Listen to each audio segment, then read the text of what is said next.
بسم اللہ الرحمن الرحیم۔ محترم ناظرین، دلچسپ اور سچے اسلامی واقعات کے لیے ہمارے چینل کو سبسکرائب کر لیں۔ یہ آپ کے لیے تو فری ہے لیکن ہماری اس سے حوصلہ افزائی ہو جاتی ہے۔ چلے موضوع کا آغاز کرتے ہیں۔ حضرت ایوب علیہ السلام نہایت مالدار شخص تھے۔ آپ کے پاس ہر قسم کا مال و متاع تھا، کیا مال مویشی، کیا غلام اور کیا وسیع و عریض کھیت۔ ارض حرام میں سنیا کا علاقہ سب آپ کی ملکیت تھا۔ یہ سارا علاقہ بلا شرکت غیر آپ کی ملکیت میں تھا، اور مال و دولت کے ساتھ ساتھ اللہ تعالیٰ نے آپ کو بہت سے بیٹے اور بیٹیاں دے رکھے تھے۔ ایک وقت ایسا آیا کہ ساری دولت لٹ گئی، خاندان فنا کے گھاٹ اتر گیا، اور جسم اقدس بھی بلاؤں اور تکلیفوں کی اماجگاہ بن گیا۔ دل اور زبان کے علاوہ کوئی عضو بیماری اور تکلیف سے محفوظ نہ رہا۔ اللہ تعالیٰ نے آپ کے دل اور زبان کو اس لیے محفوظ و معمور رکھا تاکہ وہ ذکر کرتے رہیں۔ اس تکلیف کے باوجود بھی آپ صابر و شاکر رہے، رات دن لمحہ لمحہ اپنے رب کی یاد میں بسر کیا، اور شکایت کا ایک لفظ بھی زبان پر نہ لائے۔ بیماری طول پکڑ گئی، ہم نشیں الگ ہو گئے، دوست ساتھ چھوڑ گئے، اور بات یہاں تک پہنچی کہ آپ کو شہر سے اٹھا کر گندگی کے ایک ڈھیر میں پھینک دیا گیا۔ آپ کے جسم کا سارا گوشت گل سڑ گیا تھا، اور صرف ہڈیاں اور پٹھے محفوظ رہے تھے۔ آپ کی زوجہ محترمہ آپ کے لیے راکھ کے لے آتی اور آپ کے نیچے بچھا دیتی۔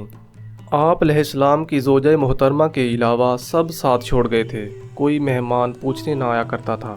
جب عرصہ زیادہ ہو گیا تو زوجہ محترمہ نے عرض کی، اے میرے سرتاج ایوب، اگر آپ اللہ تعالیٰ سے دعا کریں تو وہ ضرور آپ کو شفا عطا فرما دے گا۔ آپ علیہ السلام نے جواب دیا، میں نے صحت و تندرستی میں 70 سال تک کا طویل عرصہ گزارا، تو کیا میں اللہ تعالیٰ کے لیے 70 سال تک اس مصیبت پر صبر نہیں کر سکتا؟ آپ رو پڑیں۔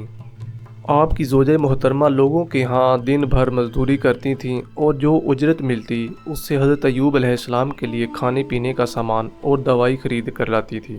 آخر وہ وقت بھی آ گیا کہ کوئی بھی آپ سے کام کرانا بھی پسند نہیں کرتا تھا۔ لوگ سوچتے تھے کہ یہ حضرت ایوب علیہ السلام کی بیوی ہیں اور ان کے پاس رہتی ہیں، خدمت بھی کرتی ہیں، کہیں اس کی وجہ سے یہ بیماری ان کو نہ لگ جائے۔ آپ نے بہت کوشش کی کہ کہیں کام مل جائے، لیکن کوئی بھی آپ کو اپنے گھر میں داخل ہونے کی اجازت دینے کے لیے بھی تیار نہیں تھا، اور اپنی ایک مینڈھی یعنی آدھے بالوں کی چوٹی ایک امیر زادی کو فروخت کر دی۔ اس امیر زادی نے اس کے بدلے آپ کو بہت سا لذیذ کھانا دیا۔ آپ لے کر حضرت ایوب علیہ السلام کے پاس پہنچی۔ آپ علیہ السلام نے پوچھا، یہ کھانا کہاں سے آیا؟ انہوں نے عرض کی، میں نے اس کے بدلے لوگوں کی خدمت کی ہے۔ حضرت ایوب علیہ السلام بہت حیران ہوئے۔ اگلے دن پھر کسی کے ہاں کام نہ مل سکا، آپ نے اپنی دوسری مینڈھی بھی فروخت کر دی اور کھانا لے کر حضرت ایوب علیہ السلام کی خدمت میں حاضر ہوئیں۔ آپ بہت حیران ہوئے اور فرمایا، خدا کی قسم میں کھانا نہیں کھاؤں گا جب تک آپ یہ نہ بتا دیں کہ یہ کھانا کہاں سے آیا ہے۔ انہوں نے اپنے سر سے دوپٹہ ہٹایا تو بال منڈے ہوئے تھے۔ حضرت ایوب علیہ السلام نے بارگاہ خداوندی میں عرض کیا، اے مولا کریم، مجھے پہنچی ہے سخت تکلیف اور تو ارحم الراحمین ہے۔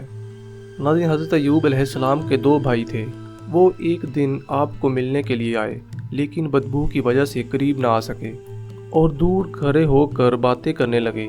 ایک نے کہا، اگر ایوب میں کچھ بھی بھلائی ہوتی تو وہ اس قدر مصیبت میں مبتلا نہ ہوتا۔ حضرت ایوب علیہ السلام ان کی باتیں سن کر اس قدر روئے کہ پہلے کسی رنج سے یوں نہ روئے تھے۔ بارگاہ الہی میں عرض کی، مولا، اگر تو جانتا ہے کہ میں نے کوئی رات سیری کی حالت میں نہیں گزاری جبکہ میرے علم میں کوئی بھوکا سویا ہو تو میری تصدیق فرما دے، یعنی یہ تصدیق فرما دے کہ میں کوئی رات ایسی نہیں گزاری کہ میں تو سیر ہو کے سویا لیکن کوئی دوسرا بھوکا سویا ہو اور مجھے اس کا پتہ بھی ہو۔ تو اللہ تعالیٰ نے آسمان سے تصدیق فرما دی، اور وہ دونوں سن رہے تھے۔ پھر آپ علیہ السلام نے عرض کی، میرے پروردگار، اگر تو جانتا ہے کہ کبھی ایسا نہیں ہوا کہ میرے پاس 2 قمیصیں ہوں اور میں نے کسی کو ایک قمیص اللہ کی راہ میں نہ دے دی ہو تو میری تصدیق کر دے۔ آسمان سے اللہ تعالیٰ نے آپ کی تصدیق فرمائی، جبکہ دونوں بھائی تصدیق کی آواز اپنے کانوں سے سن رہے تھے۔ پھر آپ علیہ السلام نے عرض کیا، اے میرے پروردگار، تیری عزت کی قسم، اور سر سجدے میں رکھ دیا۔ سجدے میں پھر عرض کنا ہوئے، مجھے تیری عزت و جلال کی قسم، اس وقت تک سر نہیں اٹھاؤں گا جب تک میری تکلیف کو دور نہیں فرما دے گا۔ آپ علیہ السلام سجدے میں رہے حتیٰ کہ ساری تکلیفیں ختم ہو گئیں۔ آپ علیہ السلام کی زوجہ محترمہ دیر تک پہنچیں تو تلاش کرنے لگیں اور حضرت ایوب علیہ السلام ان کی طرف تشریف لے گئے تھے۔ اللہ تعالیٰ نے آپ کو صحت و تندرستی عطا فرما دی تھی اور اب وہ پہلے سے بھی حسین و جمیل ہو گئے تھے۔ جب بیوی نے آپ کو دیکھا تو نہ پہچان سکیں اور کہنے لگیں، اللہ تعالیٰ تمہیں برکت دے، کیا آپ نے اللہ کے نبی کو دیکھا ہے جو یہاں بیماری کی حالت میں تشریف فرما رہا کرتے تھے؟ باخدا میں نے آج تک کسی آدمی کو آپ سے زیادہ مشابہ نہیں دیکھا۔ جب وہ صحت مند ہوا کرتے تھے بالکل آپ کی طرح دکھائی دیا کرتے تھے۔ آپ نے فرمایا، میں ایوب ہی ہوں۔ کہنے لگیں، اے بندہ خدا، کیا آپ مجھ سے مذاق کرنے لگے ہیں؟ آپ علیہ السلام نے فرمایا، خدا تیرا بھلا کرے، میں ایوب ہوں۔ اللہ تعالیٰ نے مجھے میرا جسم دوبارہ دے دیا ہے اور اللہ تعالیٰ نے آپ کو کھویا ہوا مال و اولاد واپس کر دیے، اس کے ساتھ ساتھ اور بھی مال و اولاد سے نوازا۔ آپ علیہ السلام کے 2 کھلیان تھے، ایک کھلیان گندم کے لیے اور دوسرا جو کے لیے۔ اللہ تعالیٰ نے بادل کے 2 ٹکڑے بھیجے۔ جب بادل کا ایک ٹکڑا گندم کے کھلیان کے اوپر گیا تو وہ سونے سے بھر گیا، حتیٰ کہ سونا اس کے کناروں سے باہر گرنے لگا، اور دوسرا ٹکڑا جو کے کھلیان میں پُر گیا، جس سے وہ چاندی سے لبالب بھر گیا، اوپر چاندی اس کے باہر گرنے لگی۔